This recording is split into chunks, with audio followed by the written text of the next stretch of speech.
En el corazón de Roma, Italia, en la Ciudad del Vaticano, un solo edificio encarna la historia, los excesos y el poder de la Iglesia Católica.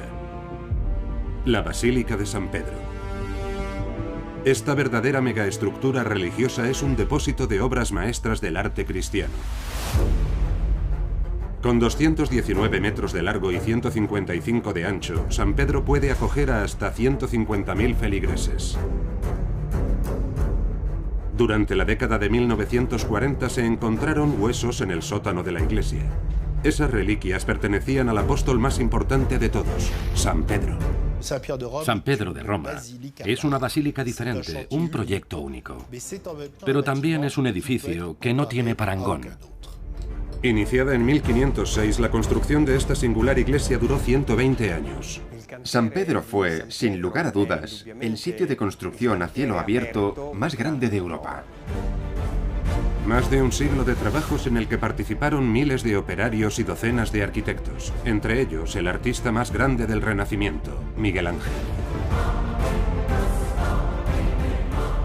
El punto álgido de este proyecto fue la construcción de la cúpula de San Pedro.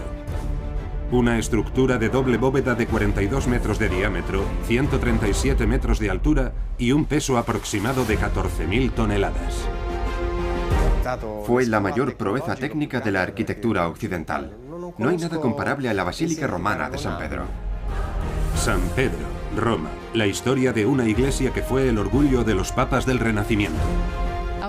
Es un instrumento de poder, una demostración de la autoridad del Papa. Un instrumento de poder que dejaría al descubierto todos los trucos de la Iglesia Católica. Hay hijos ilegítimos, relaciones abiertas con cortesanas. Arte, guerra, religión. San Pedro, la obra maestra barroca del Renacimiento, se convertiría a lo largo de los siglos en la iglesia de todos los excesos.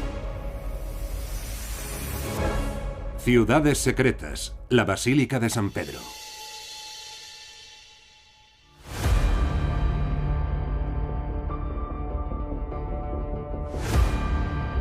La Basílica de San Pedro. Una iglesia sin igual en el corazón de Roma, visitada cada año por 11 millones de peregrinos y turistas.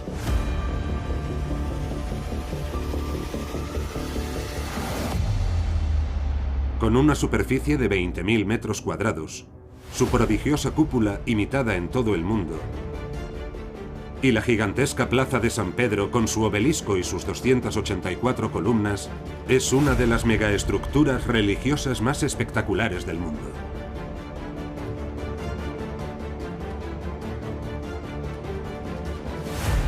Es el epicentro de la fe católica.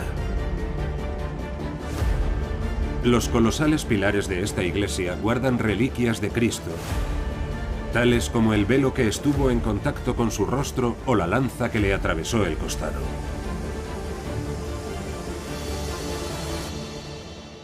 Y es aquí, bajo esta majestuosa cúpula, en el eje del gigantesco baldaquino, donde se puede encontrar el origen de esta basílica extraordinaria, a pocos metros bajo tierra, en una capilla a la que solo el Papa puede acceder.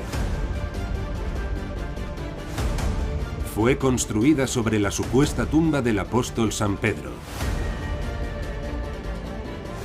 Un hombre y un lugar detrás de toda la historia de esta basílica excepcional. El apóstol Pedro es fundamental. Es fundamental porque Jesús confió personalmente a Pedro que cuidara de su rebaño y él fue el primer papa. Según el Evangelio de Mateo, Jesús dijo: «Tú eres Pedro, y sobre esta roca edificaré mi iglesia y te daré las llaves del reino de los cielos». Para los católicos, Pedro es el apóstol más importante, el vicario de Cristo en la tierra. Un hombre cuyo destino cambió por un hecho inesperado, cuyo eco atravesaría los siglos, dando lugar a una gigantesca megaestructura religiosa.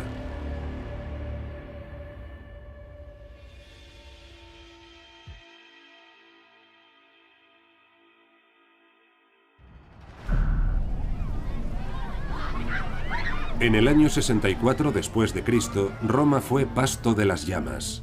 La ciudad eterna estaba ardiendo. El emperador Nerón buscó un chivo expiatorio y acusó a los cristianos de Roma que pronto serían martirizados por las autoridades, empezando por su líder, Pedro. Se cree que San Pedro murió martirizado en torno al año 65 de nuestra era, y también que fue ejecutado boca abajo para no ser crucificado igual que lo fue Jesús. Su martirio estaría detrás del origen de la Basílica de San Pedro. Tuvo lugar al pie de la colina del Vaticano, en el Circo de Calígula, que hoy ya no existe. Como resultado de ese trágico hecho fundacional, el príncipe de los apóstoles fue enterrado a pocos pasos al pie de la colina del Vaticano. Y sobre esa tumba, en el siglo IV de nuestra era, el emperador Constantino ordenó edificar una gigantesca basílica en honor del apóstol. Con más de 120 metros de largo, 63 metros de ancho y 37 metros de altura, fue una de las primeras megaestructuras cristianas construidas. Ya teníamos constancia de la importancia de este lugar. Estamos sobre su tumba. Tenemos el simbolismo del sacrificio de San Pedro y tenemos una basílica que muestra su magnificencia en sus dimensiones y siempre estará la historia de San Pedro de Roma. Ideológica y simbólicamente, esta es la iglesia más importante, la que representa la autoridad del Papa y, por lo tanto, la primacía de la Santa Sede. La primera basílica de San Pedro marcó la entrada del cristianismo en una nueva era. Una era en la que su fe estaba a punto de suplantar al politeísmo romano, algo que la veneración por el apóstol Pedro sirvió para promover. La Basílica de San Pedro se convirtió inmediatamente en el principal destino de los peregrinos de Occidente. Hay que imaginar a los peregrinos llegando en masa. Esa es la idea clave, y también es el problema de esta basílica, que a pesar de su monumentalidad, siempre será demasiado pequeña para las multitudes que cada vez se congregaban aquí en mayor número para venerar a San Pedro. La Basílica de San Pedro, la obra maestra del arte renacentista que hoy admiramos, se lo debe todo a ese primer templo conocido como la Basílica Constantiniana. Fue el centro de un proyecto monumental que la Europa cristiana no había contemplado nunca.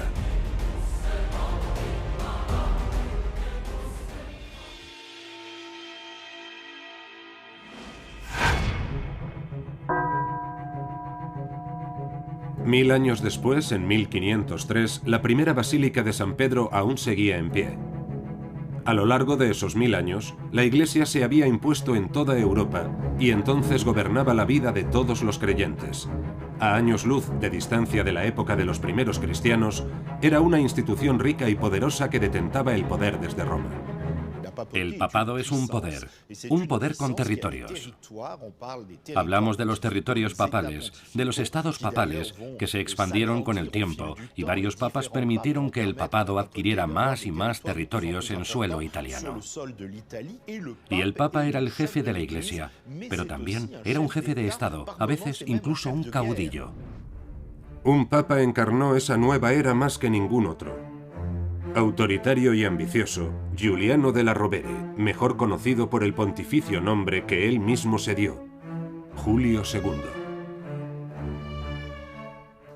Por supuesto, en el contexto de Roma, Julio, el César más grande de todos, es un nombre que a él le interesaba mucho adoptar.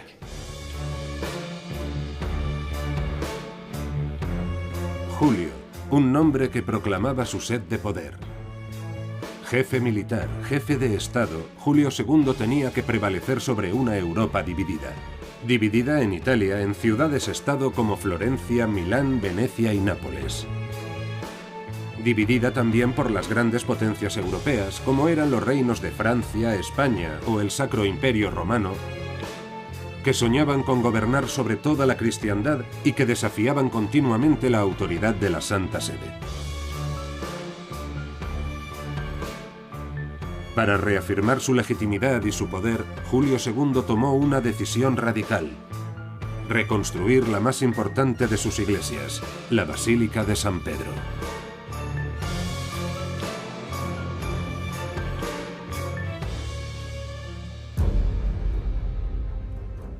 En realidad, quería imponer a la Iglesia como heredera de San Pedro en un momento en el que ésta se encontraba amenazada y reafirmar la primacía de San Pedro. Debemos recordar igualmente que la Basílica de San Pedro tenía más de 1100 años en aquel momento. Si pensamos que la actual tiene 400 años y nos parece antigua, entonces debía ser muy antigua, muy venerable, pero sobre todo era antigua para la estética de la época. Para romper con el pasado, la antigua Basílica Constantiniana, testigo del triunfo del cristianismo, debía desaparecer y dejar espacio para un nuevo edificio.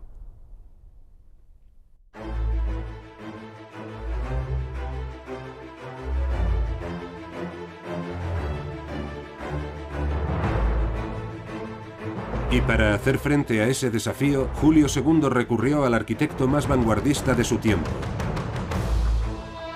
Donato Bramante. Fascinado por las construcciones de la antigua Roma, Bramante encarnaba a la perfección el renacimiento de la arquitectura italiana. Era uno de los nombres más famosos de la arquitectura europea de la época. Julio II acudió a él primero porque era un arquitecto reconocido y también porque el proyecto de Bramante coincidía a la perfección con lo que el Papa Julio II había pensado. Julio II quería que la nueva Basílica de San Pedro fuera la iglesia más bella jamás creada. Más hermosa que el edificio florentino que encarnaba el Renacimiento italiano. La Catedral de Santa María del Fiore y su gigantesca cúpula octogonal de 45 metros de diámetro, la más grande del mundo. Construida entre 1420 y 1436, alcanzaba los 55 metros de altura. Realmente fue la primera cúpula de esas dimensiones y ocupa un lugar central en la historia de la arquitectura. Fue una empresa excepcional, una proeza artística y tecnológica que parecía inigualable. Fue una especie de reto. Julio II quería demostrar su poder, su autoridad, con un edificio a gran escala que obviamente reflejaría su propio poder. Bramante comprendió que la cúpula, el elemento celestial y onírico, debía estar en el centro del proyecto. Es decir, todo debía comenzar en la cúpula. El plano de la Basílica de Bramante tenía la forma de una cruz griega perfectamente centrada. En su corazón había una cúpula colosal, una majestuosa señal para todos los fieles de la presencia de la tumba del apóstol Pedro. Pero, ¿cómo podían superar a Florencia y ampliar los límites de la técnica constructiva renacentista? Donato Bramante encontró la respuesta a esa pregunta en las calles de Roma, frente a una antigua megaestructura aún intacta, el Panteón. Era un edificio tan imponente que se rumoreaba que era obra del diablo.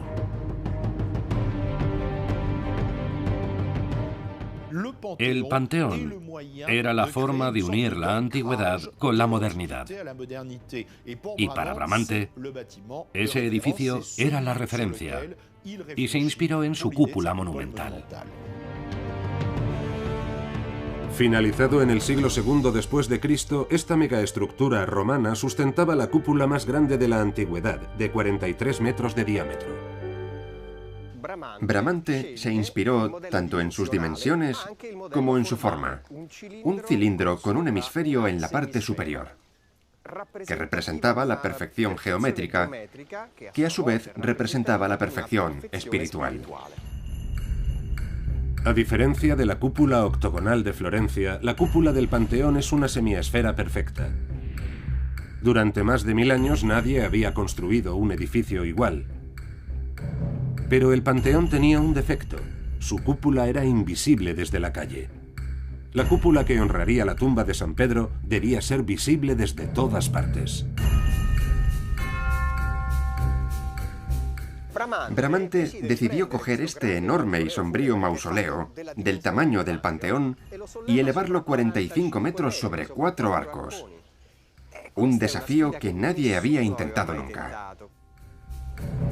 4 enormes arcos que descansaban sobre 4 pilares que estarían coronados por un tambor sobre el cual se construiría una cúpula de más de 40 metros de diámetro.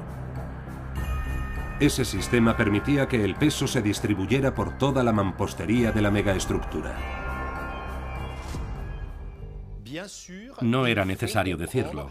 Los pilares tenían que ser monumentales, ya que estamos hablando de una cúpula colosal. De hecho, esos 4 pilares se convertirían en elementos fundamentales en la futura historia de la basílica.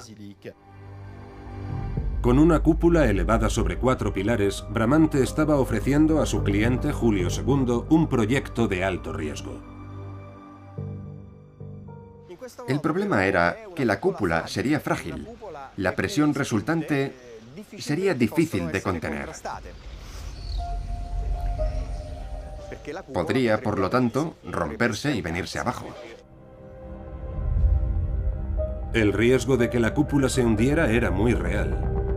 Construirla sería un desafío arquitectónico extraordinario. Pero para demostrarle al mundo el poder de la Santa Sede, el Papa Julio II aprobó el proyecto de Donato Bramante. Fueron enormemente valientes, empezando a construir sin saber si alguna vez lo terminarían, porque nadie había hecho nada parecido antes que ellos. Solemos llamarlo un desafío audaz, pero tal vez imprudente sería una mejor descripción.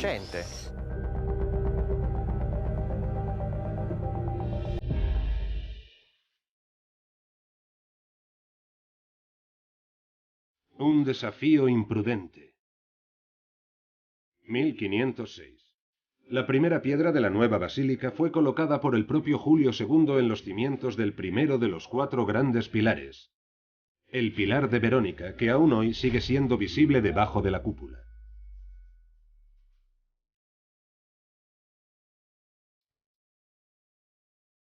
Entre los bastidores de la basílica, una zona de difícil acceso custodia la memoria de ese acontecimiento crucial, los archivos de la fábrica de San Pedro en Roma. Esta institución, fundada en 1509 para construir la basílica, aún conserva su herencia intacta. Son 2 kilómetros de documentos y 500 años de historia. Aquí es donde se guarda el certificado de nacimiento de la nueva construcción de San Pedro.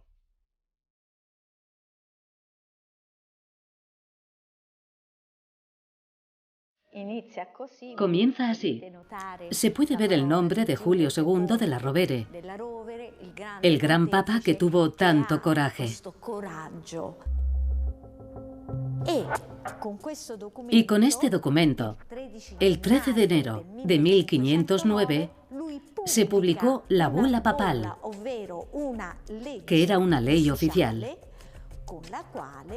En ella se anunciaba al pueblo la reconstrucción de la Basílica de San Pedro en el Vaticano. Este documento formalizaba el inicio de los trabajos. Con la contratación de miles de trabajadores, docenas de artesanos, albañiles, herreros, canteros, para hacer que este proyecto imposible funcionara bajo la dirección de Donato Bramante. El proyecto Bramante se convirtió rápidamente en un sitio de construcción de unas dimensiones extraordinarias. Pero era una construcción que crecía verticalmente hacia la cúpula, desde el crucero, con el soporte de grandes pilares. Su función era recibir la carga de todos los muros, de toda la cúpula y transferirla a los cimientos. Por eso son tan imponentes. Los pilares de 45 metros de altura distribuirían las 14.000 toneladas de la cúpula por todo el edificio. Se construyeron con una mezcla de hormigón y piedra. Necesitado de una fuente barata de piedra, el Papa no dudó en autorizar el saqueo de las numerosas ruinas romanas de la ciudad.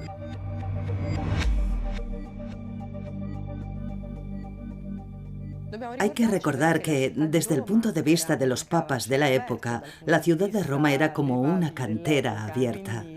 En aquella época, las maravillas de la era romana, que para nosotros hoy no tienen precio, entonces eran monumentos vacíos, sin ninguna función. Abandonados, pronto se convirtieron en verdaderas canteras. Para los cristianos del Renacimiento, esas ruinas eran, por encima de todo, el testimonio de un pasado pagano. Un pasado que pretendían cristianizar entre los muros de la principal iglesia del cristianismo.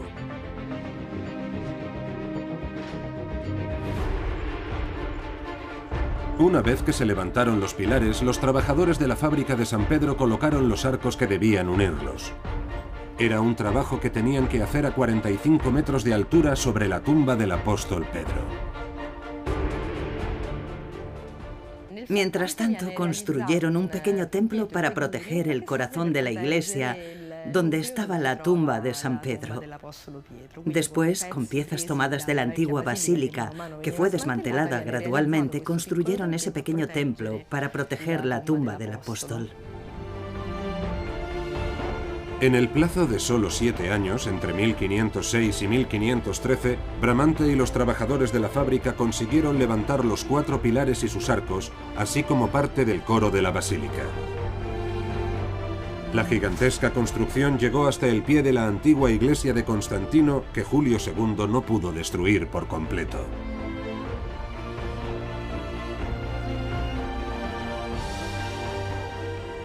La basílica paleocristiana, que aún se usaba para ceremonias, estaba parcialmente cerrada para permitir el culto. De forma que a un lado estaba la antigua basílica cristiana primitiva y detrás de ella la nueva obra en construcción. Había 2 basílicas al mismo tiempo, la basílica constantiniana y la nueva basílica en construcción.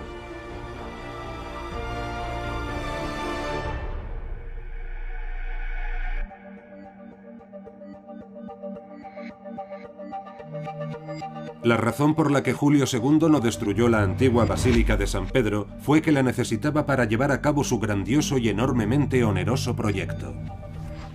Se recibían donaciones para San Pedro. Los peregrinos visitaban la tumba de San Pedro, pero también la Basílica de Constantino. Los vestigios de la antigua basílica eran otra forma de atraer fondos importantes y necesarios. El dinero siempre fue clave en la historia de San Pedro. Para financiar su colosal proyecto, Julio II no dudó en sacar el dinero a los fieles directamente de sus bolsillos.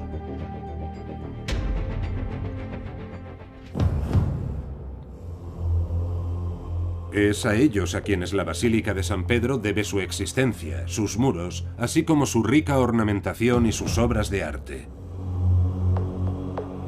En los archivos de la Fábrica de San Pedro, la institución a cargo del proyecto, se conservan muchos documentos que cuentan esta dimensión, en ocasiones controvertida, de su historia.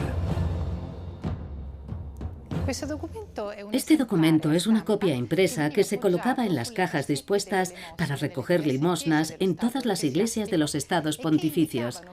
En él se indicaba que las limosnas que daban los fieles estaban destinadas a la construcción de la Basílica de San Pedro.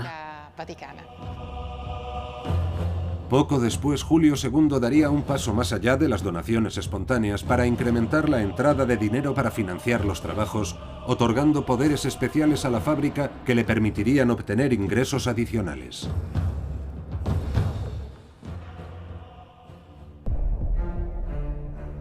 Y uno de esos poderes tendría consecuencias catastróficas para San Pedro.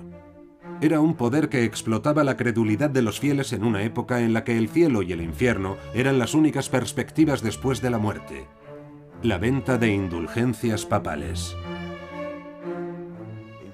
El Papa prometía el perdón de los pecados causados o cometidos a cambio de una pequeña suma de dinero. Es lo que llamamos la venta de indulgencias, que básicamente eran trozos de papel, páginas que se estampaban en el Vaticano. Una indulgencia. Y disculpen la expresión, era una especie de ascensor para llegar al cielo más rápido. Pero un hombre se rebeló contra esos enredos con la voluntad divina. Era un monje llegado de Alemania. Su nombre, Martín Lutero.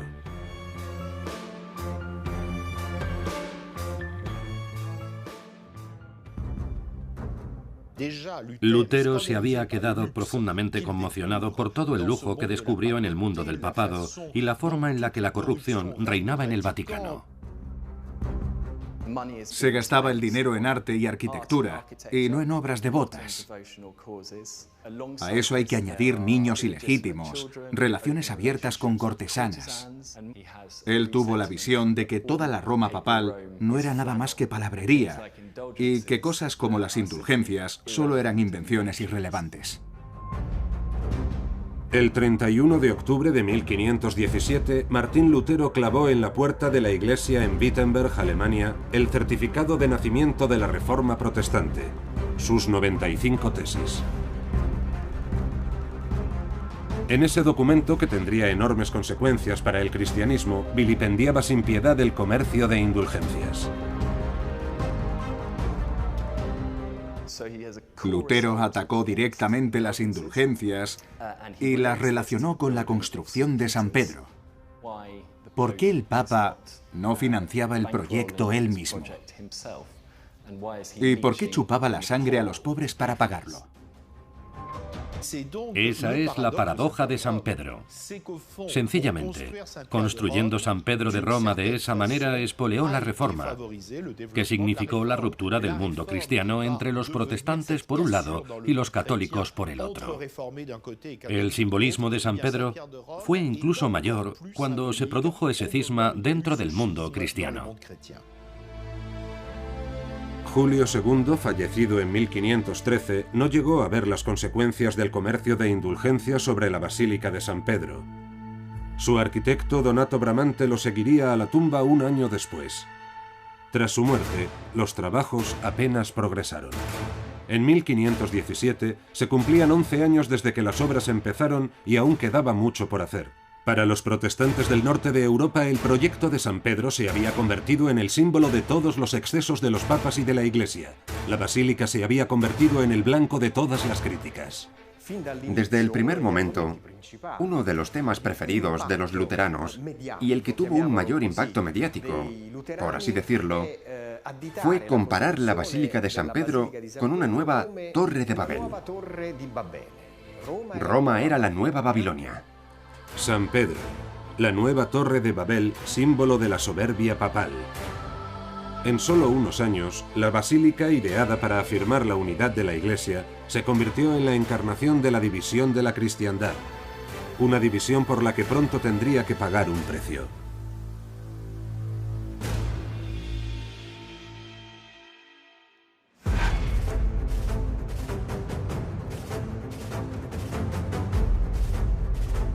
...1527... Las tensiones entre las potencias europeas se doblan en intensidad. En Roma, un nuevo papa, Clemente VII, se vio obligado a elegir entre dos monarcas enfrentados por el dominio de Europa. Por un lado, el rey de Francia, Francisco I. Por el otro, el emperador Carlos V. El poder de Carlos V no paraba de crecer. Reinaba sobre el Sacro Imperio Romano, España y Nápoles. En Roma, el Papa se sentía rodeado por ese rival. En consecuencia, decidió aliarse con Francia. Para intimidar al Papa, Carlos V reunió un gran ejército. En él servían los famosos Lanzknechts alemanes, los mejores soldados de su época, los más valientes, feroces y aguerridos, se alistaron a ese gran ejército que sin duda tuvo que asustar al papado. Y sabemos que, de hecho, la mayoría de los Lanzknechts alemanes eran protestantes. Ese ejército, en el que servían muchos protestantes, invadió la península italiana, tierra católica. Pero los soldados no recibían su paga. Cuando vieron los muros de Roma, la nueva Babilonia, la ira de las tropas era tan grande que no dudaron en saquear la ciudad.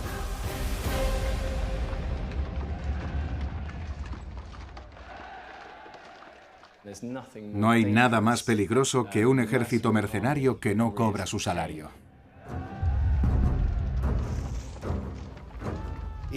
En 1527 se produjo el ataque contra Roma, conocido como el Saco de Roma. Duró varios meses y fue una experiencia traumática que marcaría el mundo cristiano durante mucho tiempo. Los soldados protestantes ocuparon y saquearon la ciudad eterna, empezando por la sede del orgullo papal, la Basílica de San Pedro. Para los pontífices gobernantes que provocaron el surgimiento del protestantismo, la tormenta de fuego fue terriblemente violenta. Hubo millares de víctimas.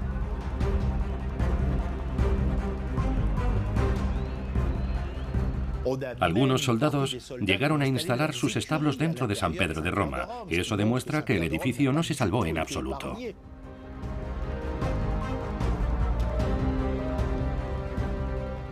El sitio de construcción quedó paralizado, vacío. Según todas las representaciones de la época, era como caminar entre ruinas. Se ven plantas creciendo en los muros de la basílica. Ya no había obreros y todo estaba abandonado.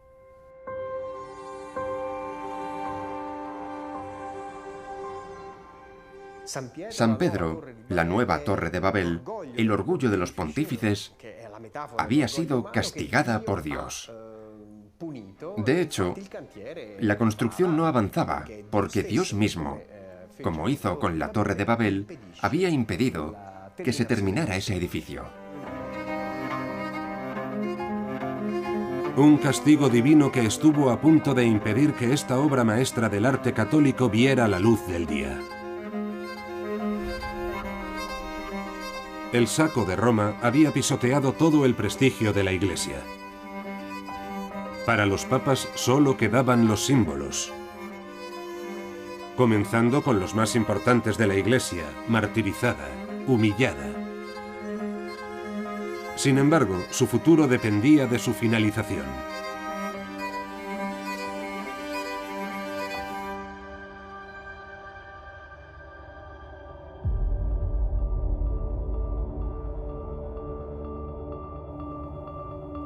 Los trabajos de construcción de San Pedro se detuvieron durante 12 años. 12 años durante los cuales tomó forma un nuevo e importante proyecto para la basílica. La obra del arquitecto Antonio da Sangallo, cuyo rostro ha sido olvidado por la historia, es un testimonio de la voluntad de la Iglesia de responder enérgicamente a la afrenta que acababa de sufrir. Sangallo ideó un proyecto excepcional, monumental, espectacular.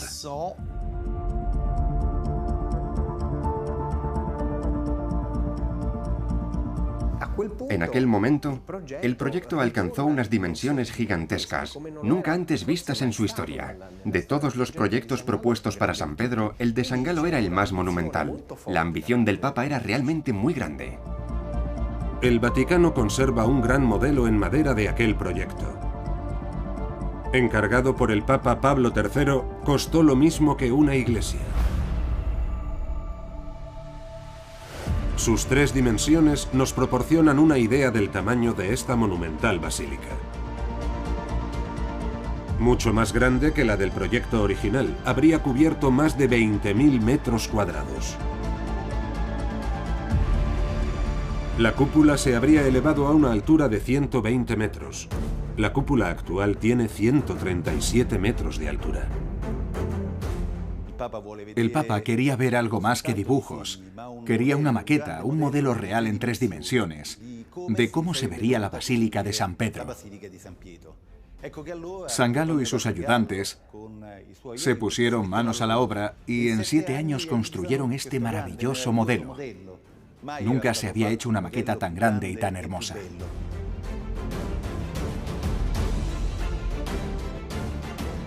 Los trabajos se reanudaron en 1539, pero a mediados de la década de 1540 solo se había terminado una de las grandes capillas del sur del edificio.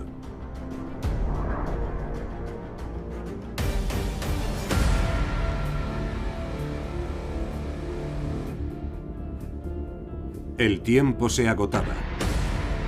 La construcción de San Pedro apenas había avanzado y el proyecto era objeto de fuertes críticas por parte de los protestantes. Constantemente se criticaba que la construcción de San Pedro no estuviera terminada. Se la comparaba con una ruina pagana. Se convirtió así en el emblema del nuevo paganismo del Papa de Roma. Necesitaban terminarla cuanto antes para demostrar que era una iglesia. Demostrar que San Pedro no era un templo pagano sino una iglesia cristiana. Ese era paradójicamente el deber del Papa a ojos del mundo. Era un objetivo que solo un hombre providencial le permitiría alcanzar.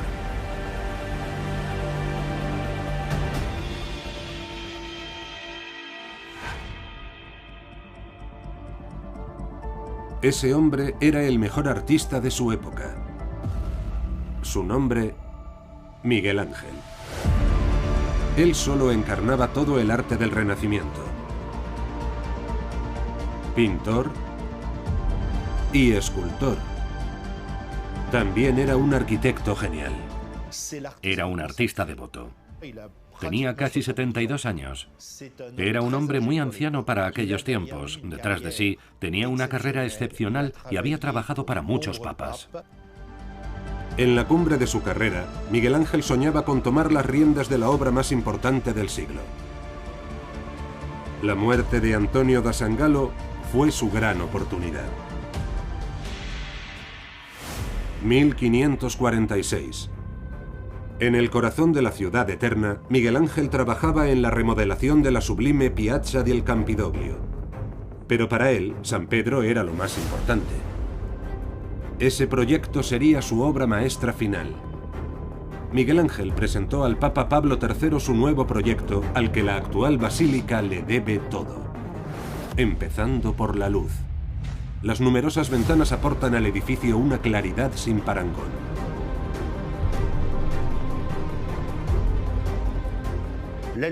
La luz también es un símbolo. La luz divina es la fuente de la revelación. Más sencillo, menos ornamentado, su plan para San Pedro encarnaba a la perfección el espíritu del Renacimiento. Miguel Ángel, que quería poner fin al proyecto de Sangallo, propuso un plan grandioso y al mismo tiempo menos voluminoso. Una idea que recibió el beneplácito del Papa. Cuando intentaba hacerse con el proyecto, Miguel Ángel le dijo al Papa que su nueva idea podría ahorrar 300.000 coronas, pero que, sobre todo, ahorraría 100 años de trabajo. Y puede que tuviera razón, que no estuviera exagerando. Gracias a su nuevo proyecto, que ahorraría un siglo de trabajo, la propuesta de Miguel Ángel triunfó. Bajo su dirección, el proyecto se revitalizó y avanzaba a una velocidad nunca vista antes. En aquel momento, el sitio de la construcción de San Pedro bullía de vida. Por un lado estaban las cuadrillas de obreros de la construcción, los andamios. Hay que imaginar todas esas máquinas, los cabrestantes, al igual que los animales. Se utilizaron muchos animales porque había una multitud de rutas para transportar los ladrillos, etc., a las partes más altas de la obra. Como jefe del proyecto, Miguel Ángel tomó varias decisiones radicales. Empezó destruyendo toda la cantería de Sangallo. Luego comenzó a trabajar en el exterior del edificio. Fue una decisión estratégica pensada para obligar a sus sucesores a seguir su proyecto. Pero su impronta no se detuvo ahí. El escultor, como maestro de obras, impuso el uso de mármol travertino, una piedra clara de la región de Roma. un material precioso desde entonces omnipresente en todos los niveles de la megaestructura.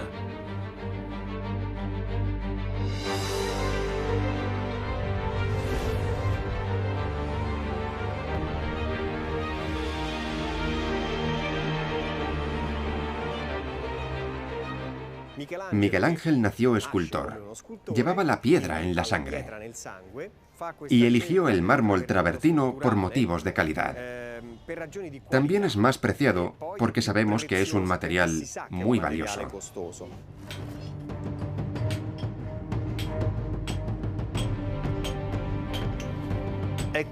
Era como si él nos estuviera diciendo: cada piedra que utilizo, cuando uso un material valioso, debo estar a la altura de ese material. Eso es algo que en nuestra época parece haber olvidado. Con Miguel Ángel llegaron cientos de toneladas de travertino por transporte terrestre o fluvial.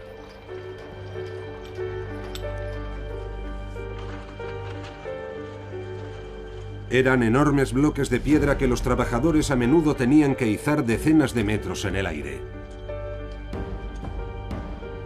Miguel Ángel encontró la solución a ese problema en su experiencia como escultor. Miguel Ángel llegó y empleó una técnica que se usaba para levantar bloques en los puertos próximos a las canteras de mármol. Después tenían que izarlos y depositarlos en una barcaza. Pero para izarlos y cargarlos en las barcas, utilizaban grúas.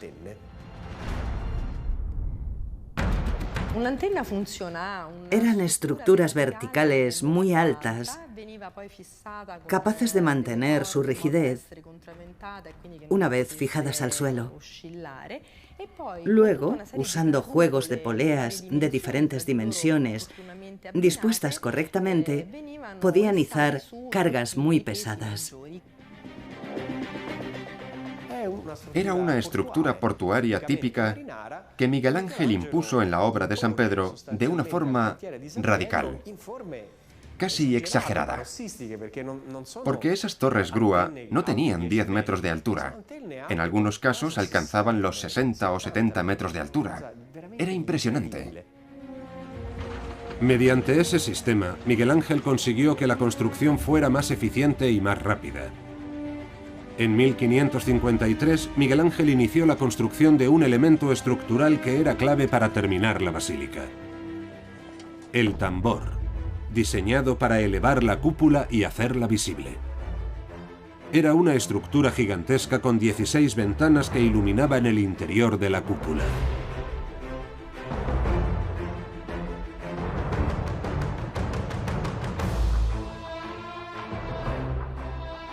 Miguel Ángel la construyó mucho antes de terminar la basílica, porque quería llegar lo más alto posible para instalar el elemento más característico, el más representativo de la basílica, que era su cúpula sobre el tambor. Porque esa era la vieja idea de Bramante. San Pedro es la cúpula y todo lo que hay debajo. Una vez terminado el tambor, todo estaba preparado para recibir la cúpula de San Pedro, la culminación de este proyecto interminable. Miguel Ángel había imaginado la forma de la cúpula con sus bordes, sus ventanas y su gigantesca linterna. Pero San Pedro tendría que esperar aún un poco más. El 18 de febrero de 1564, Miguel Ángel moría dejando al cristianismo huérfano de su mayor artista. Tenía 88 años.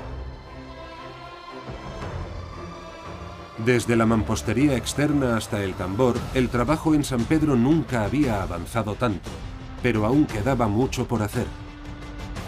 Empezando por la construcción de la cúpula. Miguel Ángel dejaba tras de sí una obra maestra inacabada.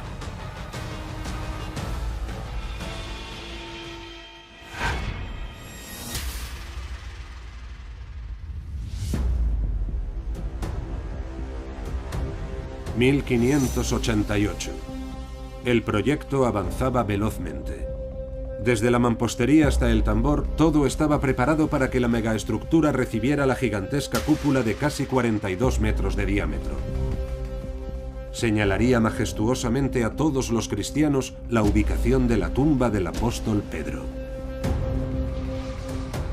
La cúpula semiesférica es una forma perfecta porque se trata de un círculo. En el simbolismo de las formas, el círculo es una forma sin principio ni fin, es la forma del infinito y es la forma de Dios. La cúpula descansaría sobre los mismos 4 pilares utilizados como base para distribuir su peso colosal por toda la megaestructura. Era un desafío arquitectónico que nunca se había logrado y cuyo resultado era incierto. Primero imaginada por Bramante, el arquitecto más grande de su tiempo, y diseñada después por Miguel Ángel, un artista cuya obra ha trascendido los siglos. Sin embargo, el Papa confió la construcción de la cúpula a un desconocido, el arquitecto en jefe de San Pedro, Giacomo della Porta. Varios genios se habían sucedido y trabajado en San Pedro. Comparado con ellos, Giacomo della Porta era mucho más humilde. Era un hombre amable, con poca personalidad, pero era un técnico extraordinario que había trabajado en la obra de San Pedro. A pesar de todo, sobre él recayó ese extraordinario desafío arquitectónico del que dependía el futuro de la Iglesia. Un hundimiento habría sido inaceptable, por lo que era algo impensable. Giacomo della Porta no podía permitir esa posibilidad. Para della Porta, el reto era reducir el peso de esa cúpula gigante y garantizar al mismo tiempo su estabilidad para toda la eternidad. Un problema que su maestro Miguel Ángel había resuelto ideando 2 cúpulas. Entrelazadas en su base mediante espolones, formarían 2 estructuras independientes entre sí, reduciendo significativamente el peso del edificio. El dispositivo de Miguel Ángel tenía un defecto. Era demasiado liviano, fue diseñado para la ligereza. De hecho, por extraño que parezca, cuando un edificio es demasiado liviano, pierde resistencia y puede empezar a sufrir daños. Giacomo della Porta sabía que no tenía margen de error con la cúpula de San Pedro, la basílica más controvertida jamás construida por los católicos. Así que no correría riesgos.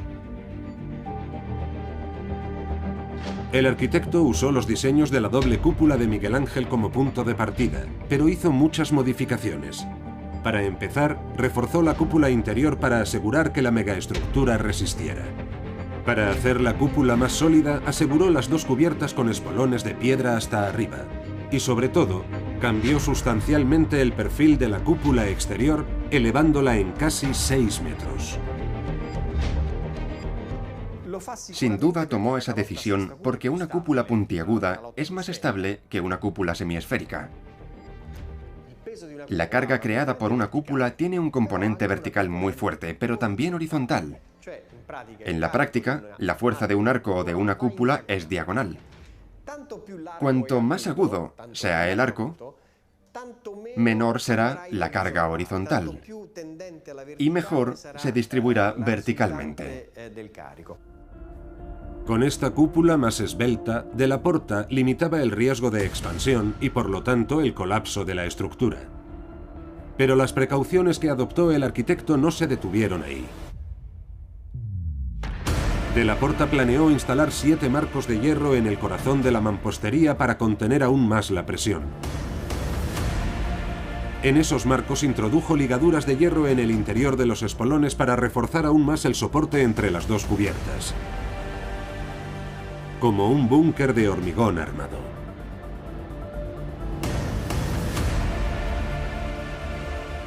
Se ve que no podía dormir por las noches. Tenía miedo de construir un edificio así y tomó todas las precauciones necesarias para evitar todos los posibles problemas desde el punto de vista estructural.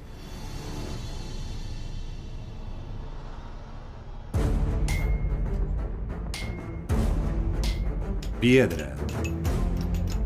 hierro. El 15 de julio de 1588, 800 trabajadores estaban preparados bajo la dirección de la Porta para construir la cúpula de San Pedro. Era una gran responsabilidad. Espero que él no fuera consciente, porque pretendía construir una cúpula de una forma que nadie había intentado antes. Nunca se había hecho algo así. Era una operación imposible sin construir antes una gran estructura de sujeción. Totalmente construida en madera a más de 60 metros de altura, sujetaría la cúpula hasta su finalización.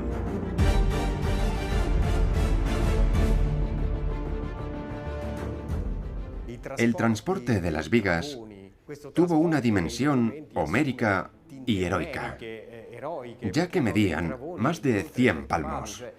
Eran vigas de 23 metros de longitud que eran transportadas 50 kilómetros por tierra, desde el lago Bracciano hasta la obra. Fue algo realmente increíble. Gracias a esa inmensa estructura de madera, al talento organizativo y a los preparativos de Giacomo della Porta, el trabajo avanzaba a un ritmo inimaginable para la época. En el plazo de 16 meses, la cúpula estuvo concluida, varios años antes de lo previsto. Fue la mayor hazaña de ingeniería de la arquitectura occidental. No conozco ningún ejemplo comparable, por sus dimensiones, por la complejidad del desafío y por la rapidez con la que se llevó a cabo. Hemos visto que, afortunadamente, el genio humano es absolutamente infinito y que las herramientas de la ingeniería han evolucionado mucho.